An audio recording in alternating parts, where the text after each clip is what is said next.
paraíso, paraíso, yo prefiero el paraíso, paraíso, paraíso, paraíso.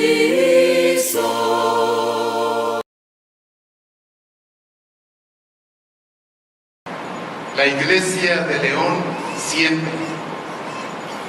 ¿Qué significa esto para nosotros?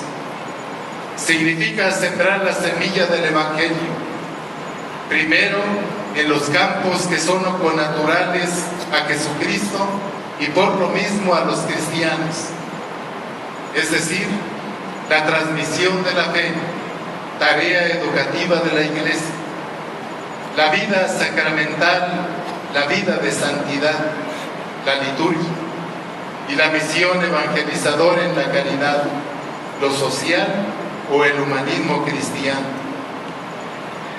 Pero también la Iglesia de León debe sembrar en la familia, que es la tierra sagrada donde los seres humanos recibimos la educación y la fe.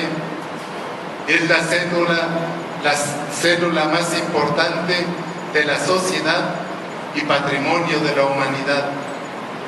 Es la Iglesia doméstica. La Iglesia de León debe sembrar en los jóvenes. El futuro de Guanajuato, queridos hermanos, y también de esta arquidiócesis, pertenece a las nuevas generaciones, nacidas a finales del siglo pasado y a principios de este. Ellos deben ser agentes de la evangelización y al mismo tiempo destinatarios del Evangelio. Tenemos una tarea, hay que alentar en ellos tres cosas: que vuelvan a la profundidad interior, a la reflexión, a la oración y a la contemplación. Que educarles para que tengan una sensibilidad especial por los problemas del hombre, por su justicia, por la situación de los pobres y de los oprimidos. Y finalmente, entre muchas otras cosas, suscitarles un anhelo de participar con esperanza en la vida de la Iglesia. Así los jóvenes adquieren conciencia misionera y compromiso apostólico de evangelización. La Iglesia de León siembra en los laicos, en laicos formados para que sean capaces de discernir lo que es contrario a la fe y que sepan atender a los aspectos de la vida contemporánea, distinguiendo a aquellos que son pecaminosos, corruptos y llevan a la muerte. Laicos que no tengan miedo ni vergüenza de llevar la sabiduría de la fe a todos los ambientes de la vida social. Laicos que generen cultura cristiana, pero les pido, en nombre de Dios, ir más allá del templo, ir más allá de la propia vida y trabajar en los campos que les son propios, en el cuidado y defensa de la vida, en la política y en lo social, en la educación y en la cultura. Ayudar en los campos de la pobreza y de los tejidos sociales rotos. Estos son, queridos hermanos laicos, sus campos de emergencia pastoral. Y estos especialmente, queridos hermanos, el campo del sufrimiento y de la pobreza. Un día, en un pueblo de Morelos, le pregunté a un parroquiano: ¿cómo te llamas? Y me respondió: oiga, nomás Juan. Y me respondió nomás Juan, no solo porque no quería singularizarse o temería el rechazo, sino porque, al igual que millones de pobres, su silencio es un silencio de siglos de olvido y de marginación.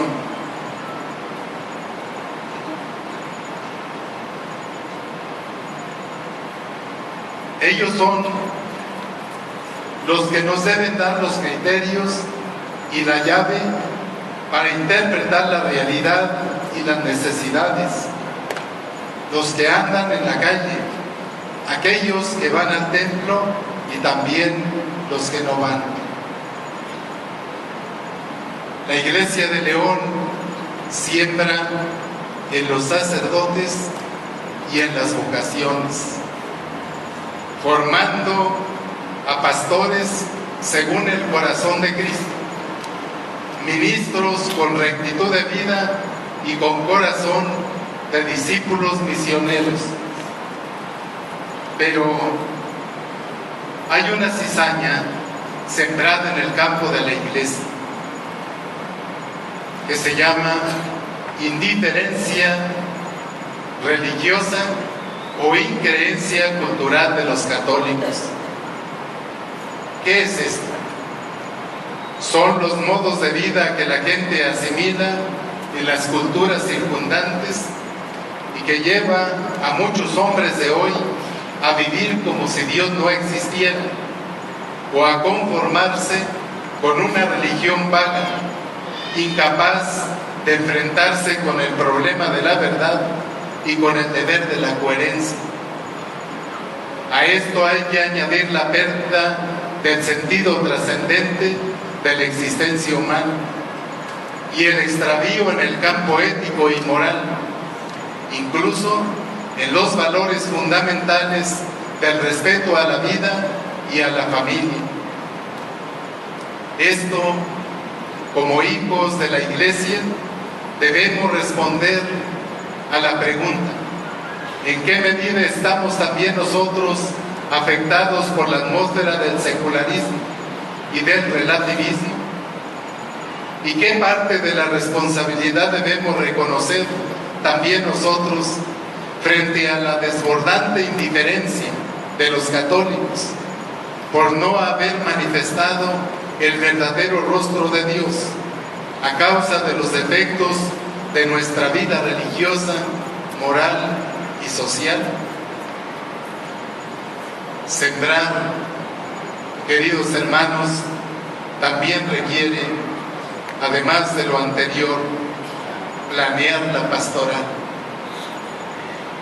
adquirir, desarrollar, mejorar nuestras capacidades, saber definir las prioridades en la arquidiócesis, cambiar las dinámicas de gestión que ya no funcionan, tener competencias nuevas y formas diferentes de operar, señalar tiempos en la pastoral, tener un plan estratégico general, elaborar proyectos específicos en cada uno de los campos de la pastoral, identificar personas y capacitarlas para proyectos, tener recursos humanos y materiales, mejorar la comunicación, dejar claro por dónde empezar y cómo empezar.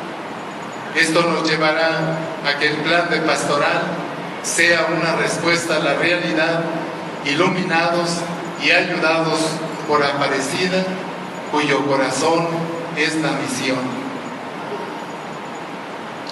Queridos hermanos, me encuentro aquí para continuar la tradición de los obispos, mis predecesores, tarea que es una invitación que me invita a cumplir mi misión de formar y conducir a este pueblo de Dios. Nuestros pensamientos y nuestros esfuerzos pastorales coinciden perfectamente con los anteriores, cada uno con su estilo personal y estrecha relación con las circunstancias de cada momento. Debe seguir el camino de Dios. La vida de la Iglesia no es alternativa, sino acumulativa de vivencias e integradora. Cada etapa, cada tiempo que vive, enriquece las aportaciones del anterior. Hoy nos corresponde insistir insistir de manera muy concreta e incisiva, más en la dimensión práctica que en la teoría. Para los de dentro, renovación evangélica de la vida cristiana y de las instituciones eclesiásticas. Para los de fuera, una iglesia abierta, una iglesia al encuentro, una iglesia misionera. Nosotros no somos custodios de la memoria, somos custodios de la memoria, no como anticuarios, sino como transmisores a las nuevas generaciones de lo más valioso de una iglesia que efectivamente se encarna en su tiempo y en su cultura. Queridos hermanos, el plan de pastoral es asunto de todos. Ningún cristiano, ningún presbítero, ningún religioso o religiosa, ninguna comunidad debe excusarse de entrar decididamente con todas sus fuerzas en el camino de conversión y comunión que son una exigencia pastoral y que implican abandonar lo que entorpezca el anuncio del Evangelio y asumir lo que favorece. Cada uno desde su lugar y vocación puede poner el propio granito de arena. Por eso, este no es un evento como entre tantos de la Arquidiócesis de León. Es el camino y es el compromiso. A esto soy consciente de que nos espera un tiempo de siembra paciente, de cambio de estructuras caducas, de superación de viejas fórmulas, de redescubrir lo esencial, como nos lo pide el Papa Francisco. Nos queda camino, nos queda la noche de la pasión y la aurora de la paz, y nos quedan páginas por escribir, las mejores, pero nos vigila y nos apremia también la responsabilidad. Y a eso, queridos hermanos, los llamo a la responsabilidad. Ojalá experimentemos lo que experimentó nuestro bíblico padre en la fe, Abraham, que cuando uno puede haberse habituado a un entorno o a una compañía o a un quehacer, sucede que Dios mismo te desarraiga para poner de nuevo tus pies en movimiento, asomar tus ojos a un horizonte distinto. Los invito de corazón a que dejemos que Dios escriba con nuestra vida la historia bella de cristianos para la que nacimos, la historia de nuestra Madre Iglesia de León, narrada en el plan de pastoral. Que la Santísima Trinidad, que la Trinidad Santa nos bendiga y que nuestra Madre Santísima de la Luz nos guarde y nos acompañe. Que así sea.